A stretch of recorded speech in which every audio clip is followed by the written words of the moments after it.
Amigos, புதுசாக ஒருத்தங்க குடியேற போகிற வீட்டில் தண்ணி வசதி சரியாக இருக்கா, காற்று வசதி இருக்கா, வீட்டுக்குள்ளே வெளிச்சம் சரியாக வருதான்னு பார்த்துட்டு போகிறது வழக்கம்.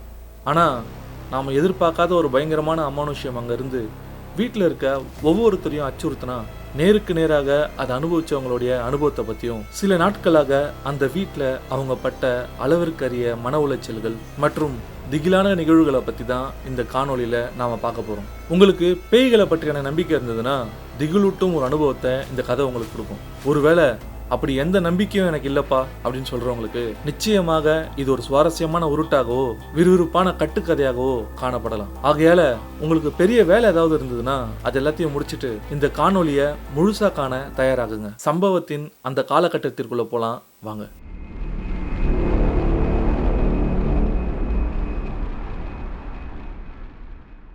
இது போன்ற அமானுஷ்ய நிகழ்வுகள், உண்மை கதைகள், திகில் அனுபவங்கள், கிரைம் கதைகள் மேல உங்களுக்கு ஆர்வம் இருக்குன்னா இவைகளை மையமாக கொண்டு நாம பதிவிடுற காணொலிகள் உடனுக்குடனே உங்களை வந்து சேர உடனடியா நம்ம இன்ஃபோகோ சேனலை மறக்காம சப்ஸ்கிரைப் பண்றேங்க.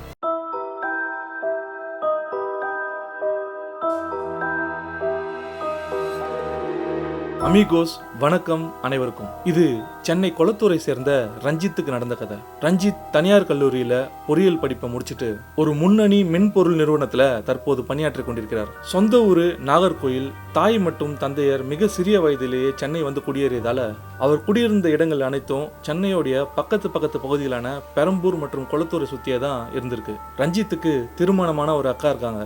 தந்தை அச்சு தொழிலாளி. மிகவும் கஷ்டத்துக்கிடையே ஒரு சின்ன வாடகை வீட்டு சூழ்நிலையிலேயே வாழ்ந்து வந்த ரஞ்சித் தான் வளர்ந்து தற்போது படிப்பை முடித்து ஒரு நல்ல நிறுவனத்துல சிறந்த ஊதியத்துல வேலை பார்ப்பதாலும் தான் குடியிருக்கும் சின்ன வீட்டை விட்டு பணக்காரர்கள் வசிக்கும் அவங்க வீட்டு பக்கத்து பகுதியில ஒரு வீடு பார்த்து குடியேற முயல்றாரு. மாதம் 12,000 வாடகையில ஒரு பெரிய வீடு அவர்களுக்கு புரோக்கர் மூலமாக கிடைக்குது. ரஞ்சித்துக்கு நாய் வளர்ப்புனா ரொம்ப விருப்பம். தன்னுடைய புது வீட்டுக்கு ரொம்ப குட்டியும் இல்லாம பெரிய நாயாகவும் இல்லாம ஒரு 1.5 வயது தாண்டி இருக்கிற ஒரு டாபர்மேன் நாயை வாங்கி செல்ல முடிவு செய்யறாரு. தரகர் மூலம் தற்போது பார்த்திருக்க அந்த வீடு அவங்க அப்பா அம்மா அனைவருக்கும் பிடித்து போக ஒரு நல்ல நாள் பார்த்து அந்த வீட்டில் குடியேறாங்க. குடியேறிய முதல் நாள் பால் காய்ச்சி அனைவரும் அதை பருகி மகிழ்றாங்க. அன்று இரவு சிறுநீர் கழிக்க கழிவறை செல்லும் ரஞ்சித் வீட்டு வராண்டா பக்கம் இருக்க ஒரு சுவர் பக்கத்துல மிகவும் உயரமான யாரோ ஒரு நபரின் நிழல் கையை தூக்கி வழிவிடுவது போல அவருக்கு தோன்றுது. தூக்க கலக்கத்துல இருந்த ரஞ்சித்துக்கு ஒன்னும் புரியாமல் மெல்ல தூக்கம் கலைகிறது. தற்போது என்ன நடந்தது அப்படின்னு யோசிக்கிறான். கண்களை நன்றாக கசக்கி பார்க்கையில அப்படியான நிகழ்வு அங்க நடக்காதது போல அவன் உணர்கிறான். சரி, நாம தான் தூக்க கலக்கத்துல குழம்பி இருக்கோம் என்று தன்னை தானே ஆசுவாசப்படுத்தி ரஞ்சித் உறங்க செல்கிறான். மறுபுறம் புது இல்ல சூழலில் அவங்க அப்பா பழனியப்பனுக்கு முழுவதுமாக தூக்கம் வரல. அடுத்த நாள் அலுவலக பணியை முடிச்சுவிட்டு மாலை வீடு திரும்பிய ரஞ்சித் குடும்பத்திற்கான இரவு உணவை வெளியே ஸ்விக்கியில் ஆர்டர் செஞ்சு தாய் தந்தையருடன் தரமான அசைவ உணவை உண்டு இரவு பொழுதை கழித்து தூங்க செல்றாரு. 2ஆம் நாள் நள்ளிரவு அன்று ரஞ்சித்தின் தந்தைக்கு அந்த வீடே புகை மூட்டமா இருப்பது போல காட்சியளிக்குது. இரவு எவ்வளவோ புரண்டுபடுத்தும் தூக்கம் வராம விழித்தபடியே இருக்காரு. சரியாக நள்ளிரவு தாண்டி யாரோ உயரமான ஒருவன் ரஞ்சித்தின் படுக்கைக்கு பின்னால நின்று கையில் நன்கு பட்டை தீட்டப்பட்டிருக்கும் கோடாரி மற்றும் ஸ்க்ரூ டிரைவரை கையில் எடுக்கிறான். கோடாரியில அந்த திருப்புலிய நன்கு பட்டை தீட்டுவது போல சிராய்த்த அந்த நபர் அவன் கால்களை அப்படியே ரஞ்சித்தின் கழுத்துல வச்சு அந்த நீளமான ஸ்க்ரூ டிரைவர் மூலம் அவனோட இரு கண்களிலும் ஓங்கி குத்துறான். ரத்தம் தெறிக்க தூக்கத்திலிருந்து எழுந்த ரஞ்சித்துக்கு தான் கண்டிருப்பது கெட்ட கனவு என்று புரிஞ்சது. எழுந்து தண்ணீர் குடித்து விட்டு மீண்டும் படுக்கையில படுக்கிறான். இரவு முழுவதும் தூக்கம் இல்லாம கைபேசியை பார்த்தபடியே அவனுக்கு அந்த இரவு கழிகிறது. அடுத்த நாள் தனது புது வீட்டுக்கு அந்த நாயை வாங்கி செல்றான். அதுக்கு சிராஜினும் பெயர் சூட்டுறான் ரஞ்சித். ஆட்டோவில இருந்து இறங்கின அந்த நாய் வீட்டுடைய பெரிய வாயில் கிரில் கதவை தாண்டினதும் எதையோ பார்த்து பயங்கரமாக குறைச்சது.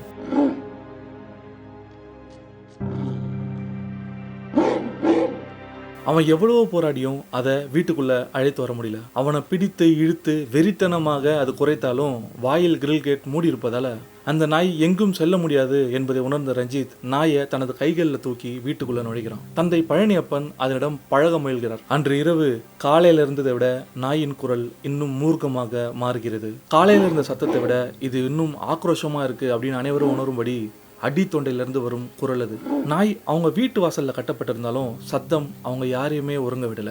அன்றும் தூங்காமல் போன ரஞ்சித் அடுத்த நாள் பணியாற்றும் நிறுவனத்துல பணியை செய்ய இயலாது தவிக்கிறான். தூக்கம் அவனை நிலைக்குலைய செய்து பணியில ஈடுபட முடியாத மிகவும் போராடுற ரஞ்சித் எப்படியோ அன்றைய அலுவலக பணிகளை முடிச்சு விட்டு வீடு திரும்புறான். வெள்ளனவே வீடு திரும்பியதால ரஞ்சித் படுக்கையில மாலை 6:45 அளவுல தூங்க சொல்றான். இரவு 8 மணிக்கு பின்னால நாய் பின்பு மூர்க்கமாக குறைக்க ஆரம்பிக்குது. அதையும் மீறி எவ்வளோ தூங்க முயன்றும் வீட்டுல அனைவருக்கும் தூக்கம் வரல. நள்ளிரவுல எழுந்து சிறுநீர் கழித்து விட்டு படுக்க செல்லும் ரஞ்சித் அவன் படுக்கை அறைக்கு செல்லும் பேசேஜில் பாத்ரூம் பக்கத்தில் இருட்டில் யாரோ நிற்பதை கவனிக்கிறான். நாய் ஒரு புறம் வெளியே ஓயாது அடித்தொண்டையில இருந்து கத்தி கொண்டிருக்க அங்க நிற்பது யாருன்னு உற்று நோக்கிய ரஞ்சித்துக்கு அது அவனுடைய தந்தைன்னு புரிகிறது.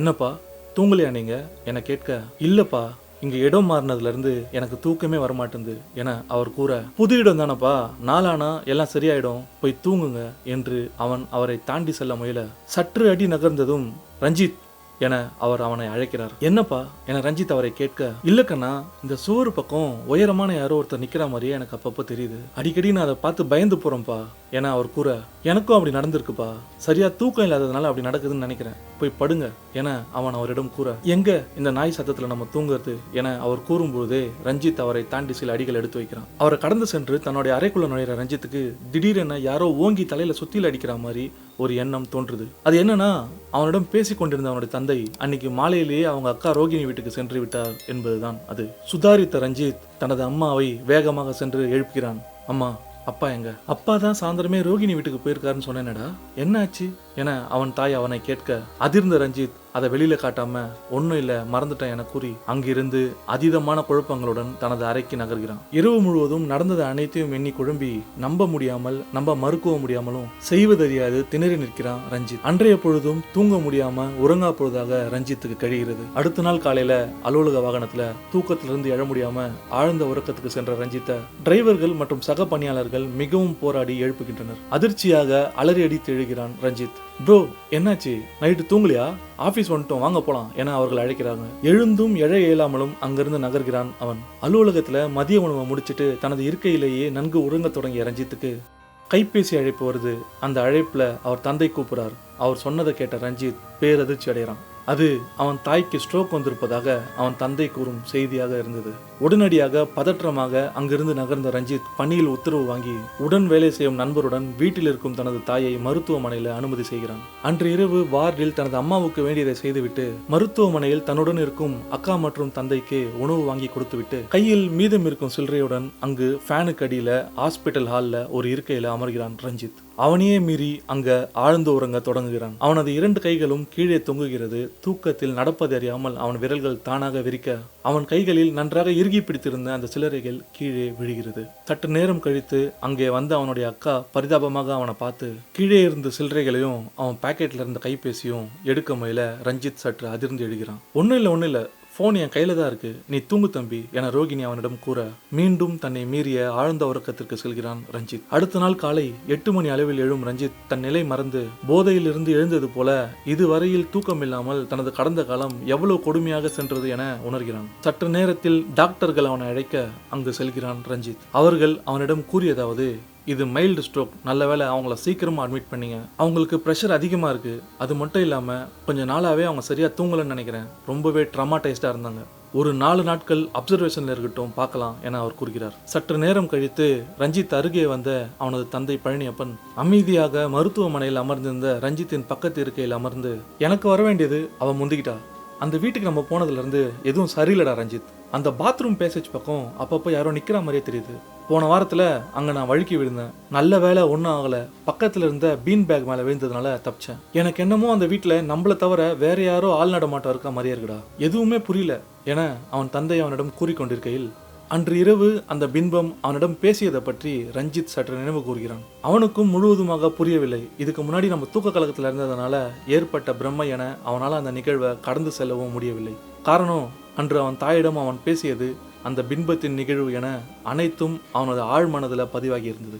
இதற்கிடையில வீட்டில் இருக்கும் நாய் சுராஜுக்கு அவனது தந்தையோ அக்கா ரோகிணியோ அடிக்கடி சென்று உணவளிப்பதை வழக்கமாக கொண்டிருந்தாங்க. இரவு நாய் அடிக்கடி குறைப்பதால ரஞ்சித்துடைய அக்கம் பக்கத்து வீட்டார் ரஞ்சித்தின் அக்காவிடம் சண்டை போட்ட நிகழ்வும் ஏற்பட்டிருக்கு.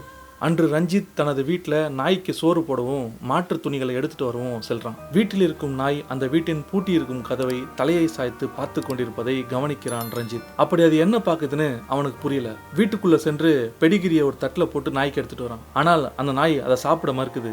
வீட்டையே பார்த்து குறைத்தபடியும் பயந்தபடியும் அதன் வெளிப்பாடு இருக்க நாயின் பழைய உரிமையாளரிடம் போன் செய்து கேட்கிறான் ரஞ்சித். அதற்கு அவர், இவ்வளவு நாள் ஆள் நடமாட்டம் இல்லாதனாலையும் நாய் தனியாக கட்டி வைத்திருந்ததுனாலையும் அது அப்படி நடந்து கொள்ளுது, மற்றபடி எதுவும் இருக்காது என கூற சற்று மாறுதல் வேண்டி நாயை திறந்து விடுகிறான் ரஞ்சித். திறந்து விட்ட அடுத்த கணமே வேகமாக வீட்டுக்குள்ள சென்ற அந்த நாய் அங்க பாத்ரூம் அருகே இருந்த சோத்தை பார்த்து வெறித்தனமாக குறைக்க தொடங்குது.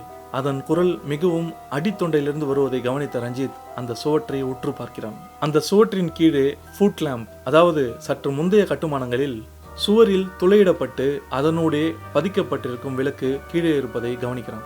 அதில் என்ன இருக்கு, இந்த நாய் ஏன் அதை பார்த்து குறைக்குது என தெரிந்து கொள்ள அதை திறக்க முயல்கிறான் ரஞ்சித். சிறிது நேரத்திற்கு பிறகு அதை திறந்து பார்த்த ரஞ்சித்துக்கு அதிர்ச்சி ஒன்று அங்க காத்திருந்தது. அந்த ஃபுட் லேம்ப் இருக்கும் இடத்தை சுற்றி கனமான கார்ட்போர்ட் அடித்து அதற்கு மேல வண்ணம் பூசி இருப்பதை உணர்ந்த ரஞ்சித் நன்கு குனிந்து பார்த்த போது அதுக்குள்ளே அழுகி போன தேங்காய்கள், செப்புத்தகடு, யாரோ ஒருவரின் குவித்த தலைமுடிகள், எலும்புகள் மற்றும் பற்களை போன்ற சுண்ணாம்பு பூச்சிகள், சுண்ணாம்பு துண்டுகள், மேலும் அன்று அவன் கனவில் வந்த அந்த உயரமான மனிதர் உபயோகித்த அதே ஸ்க்ரூ டிரைவரும் அங்கு இருப்பதை கண்டு அதிர்ந்து போகிறான் ரஞ்சித்.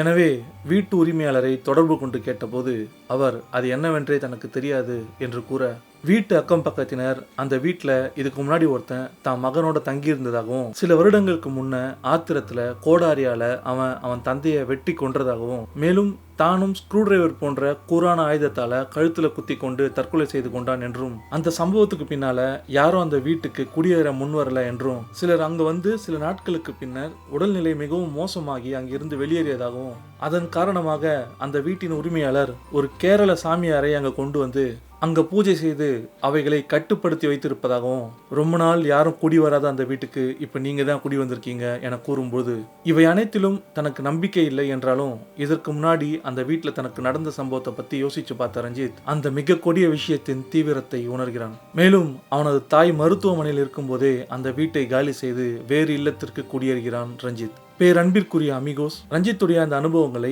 இந்த காணொலியின் வாயிலாக 10 to 15 நிமிடத்திற்குள் நம்ம பார்த்து முடிச்சாலும் ஏறக்குறைய கொடுமைகளை அனுபவித்த அந்த நாட்கள் ரஞ்சித்துக்கு ஒரு யுகமாகவே கடந்திருக்கும்.